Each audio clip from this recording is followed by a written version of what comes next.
Hey everyone, this is Randy from BibleBuyingGuide.com. Today I'm taking a look at the NIV Grace and Truth Study Bible from R. Albert Mohler Jr.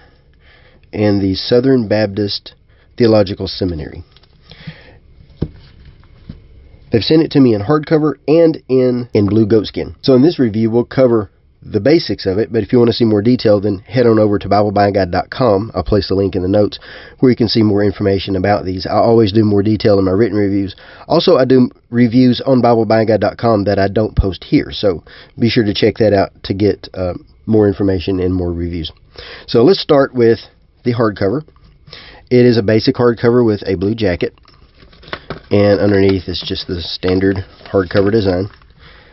Both of these Bibles have the same material inside, but the materials they're made with is different.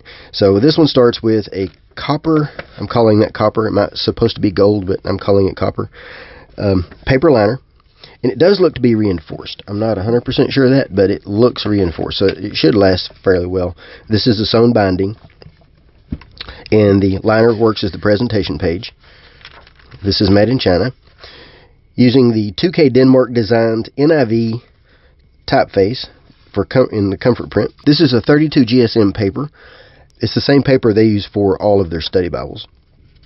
But it starts with information about how to use this Bible and all the material and things that are in it. And there's a list of contributors. The paper itself is highly opaque, no glare under direct light, lots of copper, maybe gold, but I'm calling it copper. Lots of copper highlights all the way through.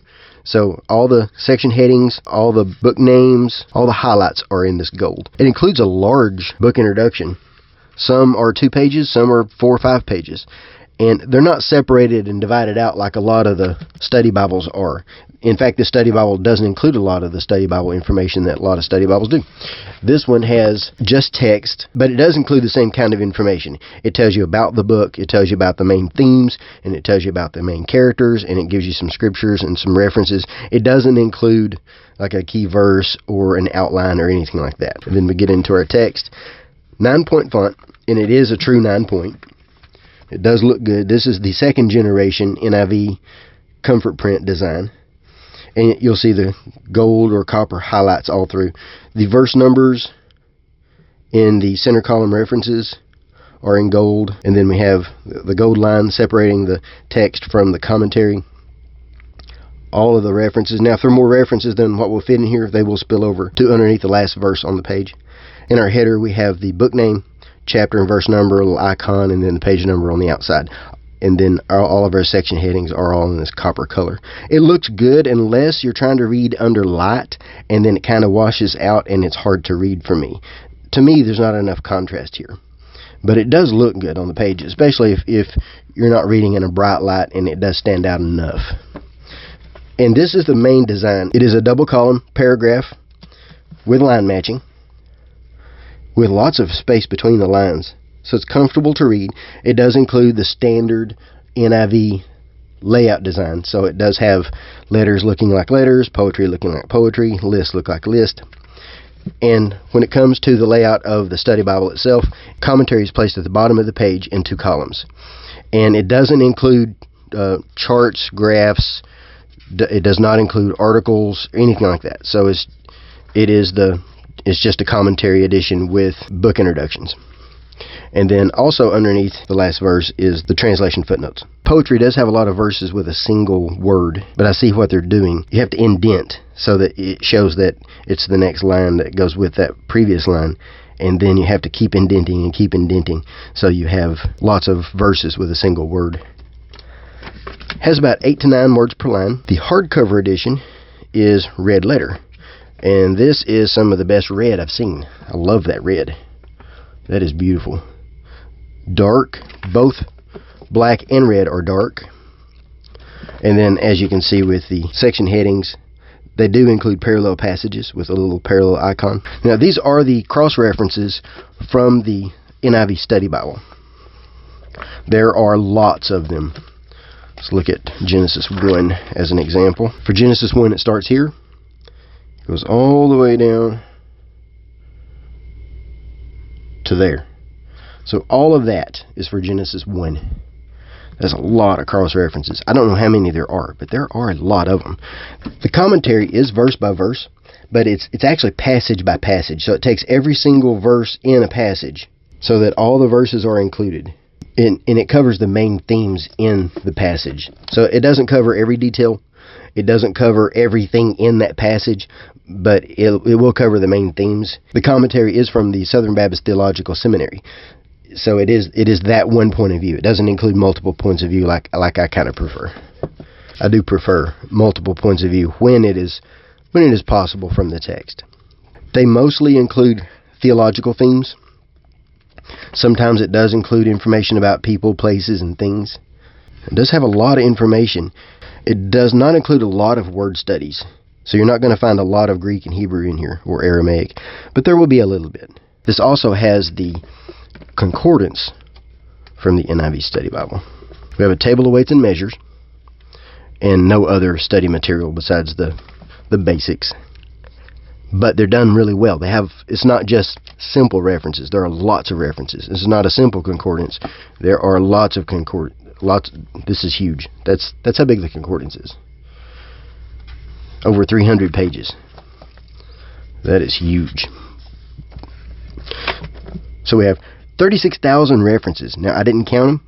I'm not going to do that. It has almost 4,800 words. And then it has biographical information. So as you can see right here, the very first one gives you a short biography. So this makes up for the fact that there are not a lot of character studies and things like that throughout the text, because you do find a lot of information here.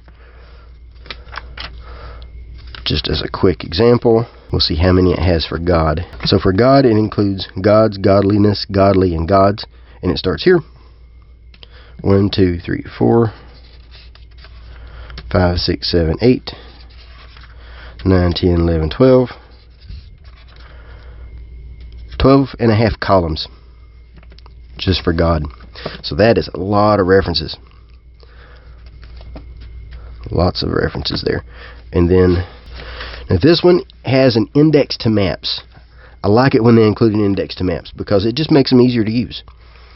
So that does include that, and I'm very glad to see that included. 14 maps on 16 pages, and this is the semi-glossy paper, the thick paper, not the Bible paper. They're annotated well. I love the colors. Lots of information here. But these are the standard Zondervan maps. So if you're familiar with the Zondervan maps, then you've seen these. They look really good. This one does come with a single ribbon, 1/4-inch ribbon, copper. And we'll weigh and measure this thing. So this one is 6.5 by 9 and almost 9.5.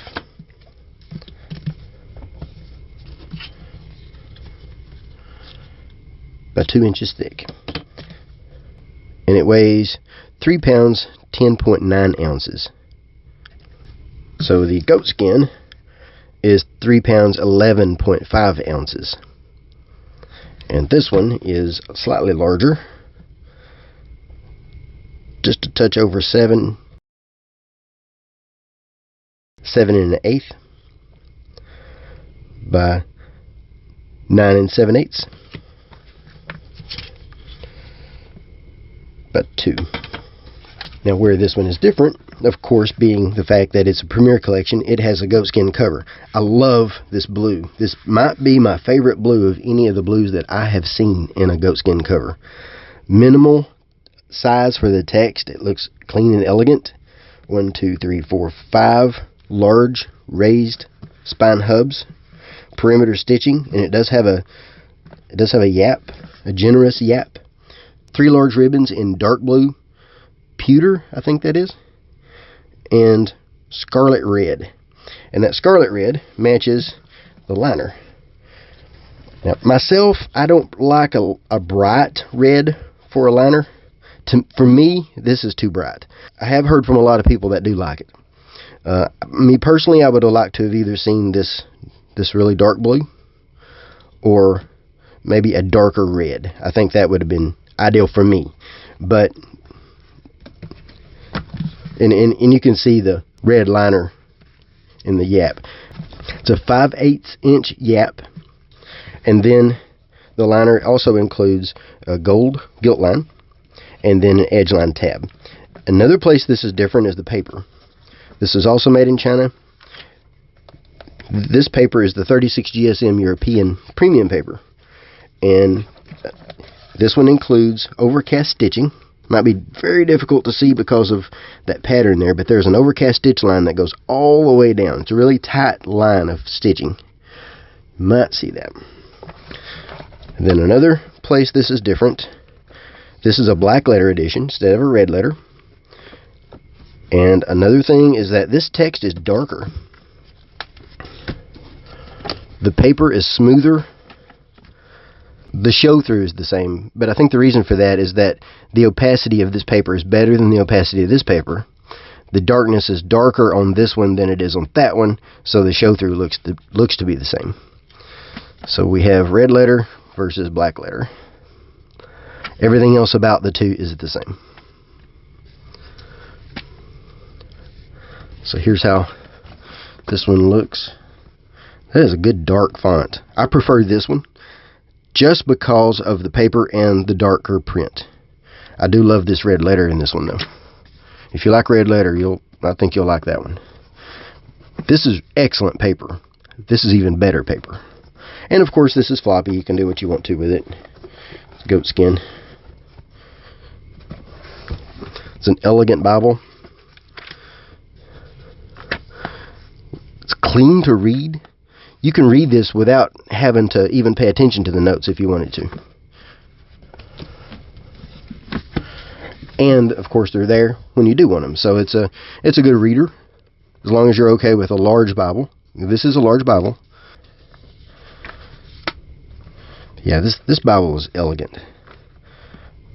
The red I do find to be a touch distracting when I'm reading. Yeah, this one is elegant. If you're looking for an elegant edition, this is the one you want. It's that smooth paper, but it's still easy enough to grab and turn. I have no issues grabbing and turning this paper at all. But yeah, I prefer this one just for the darker print and for the paper. So that's our quick look at the Grace and Truth Study Bible from Albert Mohler and his team at the Southern Baptist Theological Seminary. This one releases very soon. I will place links in the notes where you can make a purchase if you're interested. Thanks for watching.